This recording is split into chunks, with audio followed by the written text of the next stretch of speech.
is part of a successful energy policy and industrial strategy. This government believes it is time for the British people to make things and own things again. GB Energy will be an owner and investor. It will work with the private sector to build the clean energy we need, create good jobs like those here at Hutchinson, and generate a return for the taxpayer, a national champion headquartered in Scotland. Investing in technologies such as wind, tidal, hydrogen, nuclear, carbon capture across the country, scaling up community energy through a local power plan, and ensuring a just transition for our oil and gas communities. And we know we need to act with boldness and imagination to deliver our mission. And so today we're also announcing a historic partnership between Great British Energy and the Crown Estate.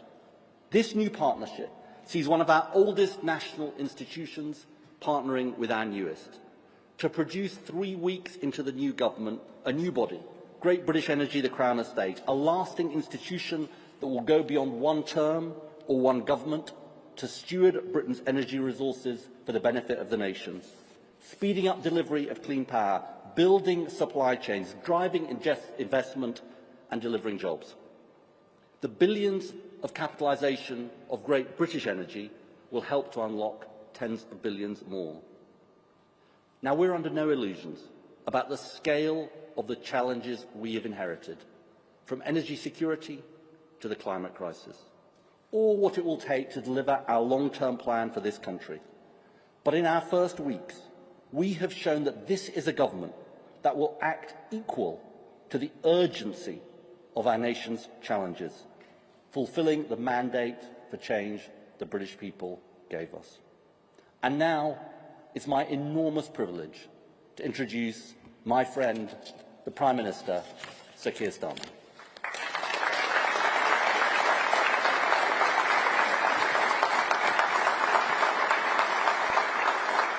Thank you, Ed. Thank you, Susan. That was a fantastic introduction. It's never easy to do it, but you were absolutely fantastic and really good to see your colleagues here as well. Thank you all for that warm introduction when we arrived. Thank you for what you do, and thank you for being here this morning. We want to do a lot of work with you, and this is something the media will know. I said campaign, my dad was a tool maker. And he worked particularly with steel, as you do in tool making, of the sort that he was doing. And so I love environments like this. This is what I grew up in, factories like this with my dad, doing the work that he did. Highly skilled, really important work, working with steel, the sorts of work that you're doing. I love being in these places. Thank you for giving up your time to listen to us this morning. I really, really appreciate it. And it's great to be in Runcorn. It's great to be here with Ed, the Energy Secretary, in the third week of this Labour government. It hardly seems possible that 3 weeks ago today, literally, we were still not vote for us. And here we are, back to show that the work of change has already begun. And the hard graft of rebuilding this country has truly started. And it is vital that we begin immediately, because the last government dropped the ball. They left us the worst inheritance since the Second World War. And every day we're finding more mess that they've left for us to clear up. The rot of short-sightedness and self-service that has weakened the foundations of our country. We've started the rebuilding, but the problems that have been left to fester for years can't be cleared up overnight. And cast your minds back to 10 years ago, by way of example, when the Conservative government cut investment in clean British power. That impacts on your jobs. They told you that a clean energy future was possible as they blocked companies from building it. They offered the jobs of the future while they sat out the race. And that wasn't an oversight, it was an active choice. Another example of the chaos that characterised their government. A failure to serve our country, in my view. They banned onshore wind. Think of the impact that has had on your jobs. They slashed support for home insulation. They cut investment in renewables. And people have paid the price for their negligence. When Russia invaded Ukraine, we were left more exposed than other countries. And that meant Putin pushed our bills up. Every family and every business has felt the impact of that. We've lost a decade of opportunity, missed chances to boost our energy security, to cut bills and create good jobs. People up and down the country have literally paid the price of that short-sightedness. And we should be in no doubt, for as long as we remain reliant on foreign dictators for fossil fuels, this country will be exposed to future energy shocks like the one that we've just had. And as usual, it will be working people who are hit hardest in these crises. But now there is a massive prize within our reach. And make no mistake, the race is on to get there. Until now, I feel like we've been sort of tying up our laces in the changing room. No more. I don't just want to be in the race for clean energy. I want us to win the race for clean energy. And why not? We've got the potential, we've got the ports, we've got the people, the skills, and now we've got a mission-driven government determined to take advantage of these opportunities. So in week one of government, we lifted the ban on onshore wind. We committed to unblock solar power, begun solar rooftop revolution on new homes and businesses. And last week, we introduced a bill in the King's Speech to create Great British Energy, a publicly owned energy company making money for the taxpayer, creating the next generation of good jobs and taking Putin's boot off our throat once and for all, and doing our duty to the planet and to the next generation. So today I'm delighted to announce we've appointed Jürgen Meyer, who is here today with us, to chair Great British Energy. Jürgen, thank you so much for taking up this really important role. He brings huge credibility as the former chief executive of Siemens UK, one of the largest producers of turbines in this country. And as I was just saying, I've visited Siemens in a number of places, in Crawley and in Glasgow, and when I did, I was really struck by the apprentices there, the young people that will be skilled up for the future. And I know that Jürgen will bring that experience to the success of GB Energy and, of course, to our nation. Because I've always been clear that mission-driven government, that's a government with a driving sense of purpose, knowing what it wants to achieve, making decisions that are measured in years, is all about partnerships, working together to deliver for the British people. So I'm delighted that Great British Energy, our new national institution, will be partnering with the Crown Estate. And I'm really pleased that we can make that announcement today, and that Dan Labad is here with us from the Crown Estate.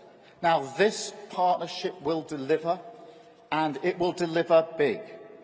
On the one hand, Great British Energy, at the heart of our industrial policy, with its own resources, and £8.3 billion to invest in the technologies of the future, floating wind, tidal power, nuclear and clean power projects across the UK. And on the other hand, the expertise of the Crown Estate, their ownership of the seabed, their £16 billion asset base, and the new borrowing and investment powers that we will give them. Together, they will work with the market, exploiting capabilities that only the government has, and crowding in the very best from the private sector. Because this government isn't driven by ideology, but by our determination to deliver for the British people. So we will be pro-business, pro-worker and pro-wealth creation for all, maximising our assets rather than flogging them off to bring a better return for the taxpayer. And this new partnership, Great British Energy, the Crown Estate, will unleash a tidal wave of public and private investment to drive the low-carbon transition, create good, secure jobs and supply chains across Britain, fast-track energy projects already in the pipeline, and make the UK a world leader in the clean technologies of the future. Now, we owe that to the next generation. In Grimsby, I met apprentices working on offshore wind. Highly skilled young people, proud of the jobs that they were doing. They were maintaining the turbines out to sea on a 2-week rota. Really keen to play their part in the clean energy revolution. And there are apprentices like that, the next generation of jobs across the country. And this is key to the decade of national renewal that this country needs. Stewarding our energy resources for the benefit of the whole nation for years to come. Powering Britain from the seabeds of the North Sea to the Celtic Sea. We will work with our counterparts in Scotland every step of the way. As a grown-up government in the service of working people across the entire United Kingdom. Scotland will lead the clean energy revolution. GB Energy will be headquartered in Scotland. And I know everyone I speak to seems to have a good case for it being based in their town or city, but we're not going to announce that today.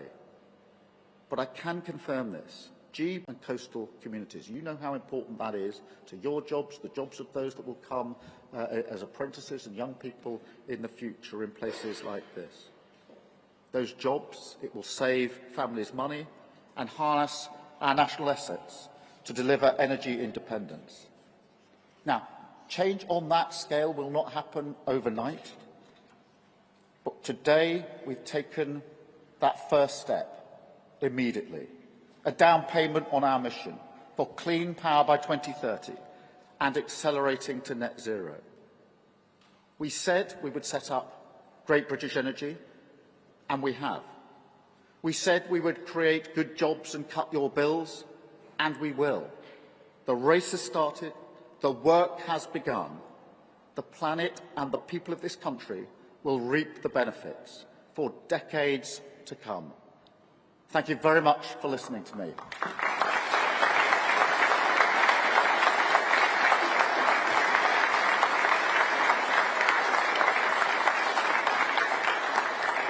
I'm now going to take a number of questions from the media, but then I do want the opportunity to talk to some of you. So we'll get this out of the way first, and then we'll have the opportunity to talk. I want to hear your views, your perspective. Anything you want to talk to me and Ed about, please take that opportunity in just a moment. Let's do media first. I've got Simon Jack from the BBC. Simon. Thank you, Prime Minister. Simon Jack, BBC News. What's your message to the 200,000 people who work in the oil and gas sector throughout the UK? The unions say they risk being the miners of their generation, and we've already seen investment walk away from domestic oil and gas resources here. And if I may ask a second one, what was your reaction to the pictures of the police officer clearly kicking and stamping on the head of a person in the prone position, and what is the right response to that? Well, for those working in oil and gas, can I start by saying on the energy that we've had in this country for many, many years. Second, that we will manage through this transition in a way that ensures we have the next generation of jobs and the generation after. Everybody knows that oil and gas will be part of the mix for many years to come. None of the licences that have been granted are going to be revoked or interfered with by us. But a transition is coming to renewables. Everybody knows that. Everybody in the sector knows that. And what you have with mission-driven government, purpose-driven government, is an absolute determination to see that as an opportunity and to manage that transition in a fair way, particularly for those that are working in oil and gas. The worst thing we could do, knowing that that transition is coming, because oil and gas is running out, the worst thing we could do is nothing, or to go slowly. Because we had a transition, you'll remember this, away from coal. And the government at the time did not do the forward planning for the next generation of jobs. And there are communities across the country still feeling the effects of that. I'm never going to let that happen under a Labour government. So we will work with all of those in the sector now, all of those who will continue to have the skilled jobs that we need in the places we need them. But the best thing we can do for jobs in this country, in the energy sector, is to seize this opportunity and work through it in a fair way. In relation to the footage emerging from Manchester that you mentioned in the second part of your question. Look, I understand the public's concern. I've seen it myself and understand that concern. There have now been, I think, the suspension of one police officer this morning, and the Home Secretary is meeting the Mayor of Manchester to discuss this as we speak now. Thank you. I'll go to Shihab. Shihab Khan from ITV News. Prime Minister, can you guarantee that GB Energy will result in people's energy bills going down? And if so, when are you expecting that to happen? And a second question, if I may. There's an ITV documentary that airs tonight about unlawful press intrusion, which has renewed calls for a public inquiry. The father of Madeleine McCann has spoken to ITV News, in which he says it is critical that the government has the courage and integrity to keep its promises and proceed with the second half of the Leveson inquiry. Prime Minister, will you keep that promise? And what do you say to Jerry McCann and other victims? Well, let me deal with the second part first. We programme for action for this government. We've laid that out in the King's speech. That clearly sets out our priorities, and the second half of Leveson is not among them. I've been clear that one of the purposes of mission-driven government is to be clear about what we can achieve, the time frame, the purpose we need to put to it, but also that it dictates our priorities in government. Given the mess that we've inherited, and we're finding more of it every day, it's really important that we keep to those priorities. In relation to bills, yes, this will drive down bills. This move to renewable energy has a number of material advantages, because every family and every business has paid higher bills in energy in recent years because of the inaction of the last 10 years. So this will drive down bills. It gives us energy independence, because at the moment we're reliant on the international market. That means when you get issues like the invasion of Ukraine, that has an effect. That's why bills have gone up, and it's been worse in this country than in other countries. So it gives us that security, and it also gives us the next generation of jobs, but it will push bills down, and that's the sort of number one issue behind renewables. Bills will go down, and not for a short time, but actually permanently. That is hugely important. Thank you. I'll go to Tom at Sky. Thank you, Prime Minister. Tom Clark, Sky News. On that point, even with the measures you brought in today, big offshore wind farms are still going to take years to develop. There's hundreds of billions of pound investment needed to get to your 2030 low-carbon energy targets, but just £8.3 billion in GB Energy. Can you be at all confident in your pledge to voters that you will lower their bills in the short term? Yes, and I'll tell you for why. The money that's going into GB Energy for private investment, and the partnership that we've announced today with the Crown Estate, I think will give great confidence to investors about the determination that we have, the speed at which we're willing to take decisions. And this is a historic partnership. This has never been done before. It's a real game changer, and here we are 3 weeks into a Labour government making that announcement today. Look, it will take time for this to develop. It will take time before we're able to get the benefits from clean power, but that's why we're moving at pace, because the inaction of the last 10 years has cost every family and every business. So we need to move at pace to get those bills down. But I think today this announcement is a historic announcement. I think it will give great confidence to the private sector to come up alongside a mission-driven government, a purpose-driven government, a government, if I may say so, with a mandate strong enough to take decisions that are measured in years, not months. That's been a huge problem of the last 14 years, but the last 8 years in particular, with a strong sense of industrial strategy and a fundamental belief that we should own and make things in Britain. I think everybody here would agree with that sentiment, that we have the capability, we've got the skills, we've got the workforce, we've got the talent. Let's own more and make more in Britain. Thank you very much. Catherine, GB News. Thank you, Prime Minister. Catherine Forster, GB News. You see green technology as a huge opportunity for growth, for jobs, for energy security. I've asked about bills a little bit, But for ordinary families, obviously this is going to take many years. Can you tell us specifically, will people start to see a drop in their bills in this Parliament? And if so, by how much? Or will it take longer than that? Thank you. Oh, we certainly want to get those bills down in this Parliament. And every step we take, that's all, we've already announced what we're going to do in relation to solar energy, to onshore wind. Today, obviously, the announcement we're making about GB energy. Each of these steps will bring down bills. The timing will depend on the implementation, but the fact that within 3 weeks we've already taken some of the key decisions allows us to move at pace. So I want to see those bills go down in this Parliament. We've made that pledge. That's what we intend to do. And it is really important because so many people have been hammered by their energy bills in the last few years. Talk to any business up and down the country and ask them, what's your number one challenge?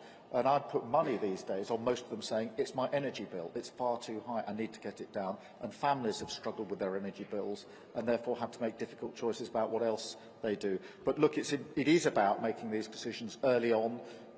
We have, I think in the first 3 weeks now, shown a real intent to make the change that's necessary to get those bills down. Thank you so much.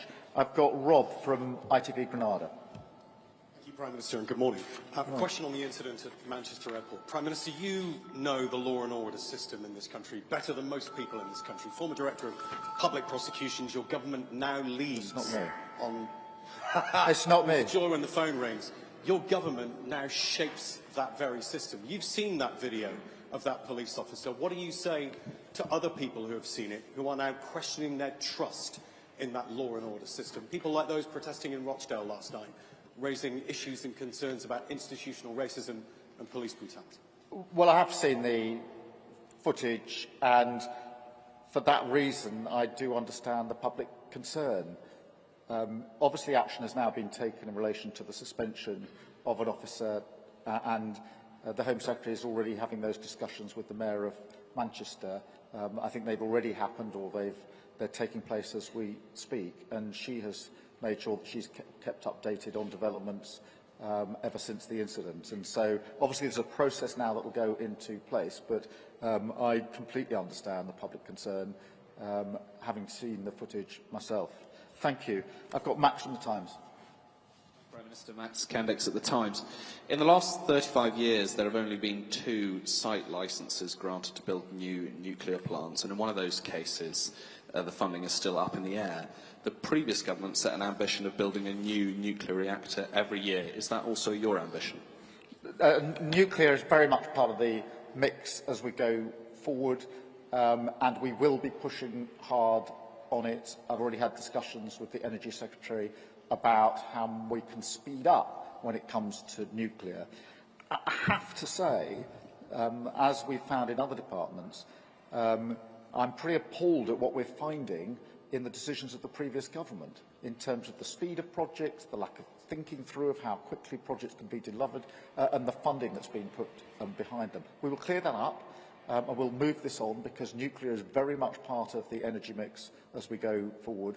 And the task I've set the Energy Secretary is to take such steps as are necessary to make sure this is delivered faster and more efficiently, and to do that as quickly as possible. Thank you. Emma from the Telegraph. Emma.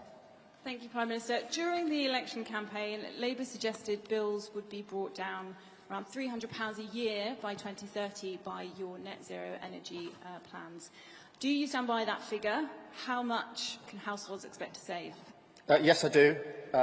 I stand by everything in our manifesto, and one of the things I made clear in the election campaign is that I wouldn't make a single promise or commitment that I didn't think we could deliver in government. Carefully costed and funded everything in our manifesto. That does depend on early, firm decisions being made, which is why we've set up GB Energy, why we've announced the partnership today with the Crown Estate, and why the Energy Secretary has already taken action in week 1 in relation to onshore wind, in relation to solar energy, and also pushing on with nuclear. So I stand by that commitment. What this brings us is lower bills, energy security, the next generation of jobs and, of course, an important contribution to... Thank you. Peter from The Guardian. Hi. Peter. Yeah, thanks. It's one thing to get the wind turbines built, but something that often kind of slows this down is transporting the electricity across the country. People get bogged down in these planning battles. At Prime Minister's questions yesterday, you were quite scathing towards Adrian Ramsey, the Greens co-leader, for the fact that he's opposed overhead lines in the area that he represents. Can you guarantee you'll be that tough on Labour councillors or Labour MPs who take a similar NIMBY-ish attitude? And will you guarantee that if it has to be done, then all this electricity from these new plants will be brought overground rather than much more expensive and slower undersea or underground? We will take the tough decisions to make this work, because it's the failure to take the tough decisions and the running away from tough decisions that has caused over a decade of lost opportunity. So we'll take those tough decisions. That will include decisions on planning, where we intend to make the necessary changes, and that will apply everywhere, whatever the rosette on the constituency, because we have to move this forward. And I've given this example before, but I'll give it again because it certainly brings it home. When I was preparing for government, I went through with those that know what they're talking about, including CEOs of energy companies, how quickly an onshore wind farm could be built. The answer to that is, on the engineering, the skills side, about 2 years. But unless we change things, it then takes 13 years before we get any power, because you lose 5 years in planning, another 5, 6, 7 years to get the grid to connect. We are not going to go on like that. We're not going to go on like that. We will take the tough decisions to cut through that. And so, yes, that's the approach that we've set out. Yes, I think we've shown already our mettle in relation to this, and we'll press on with the planning aspects just as quickly and just as determinedly as we pressed on with creating GB Energy in the first place. I've got Sophie from The Mirror. Sophie. Hi, Sophie Huskisson from The Mirror. Should people in Britain ditch their gas boilers? And if so, how will you help them do that? Well, I'm not going to tell people what to do with their boilers. This is not about bearing down on individuals and imposing a disproportionate burden on them. I don't think that's the way that we take anybody through a transition. So this is not about a government that's going to go around the country saying you can do this, you can't do that. That isn't the way to bring about the transition. The best way, I think, is to ensure that we put in place the difficult decisions to make sure that renewable energy is a reliable source of energy and meet our mission, which is to have clean power by 2030. And the best selling point, if you like, for that for the general public is that their bills will go down, and they will go down not just for a short time, but for the long term. And that will come as a huge relief, I think, to families and businesses across the country. Thank you all very much. And now we'll get the opportunity to talk to you, which I'm very much looking forward to. Thank you.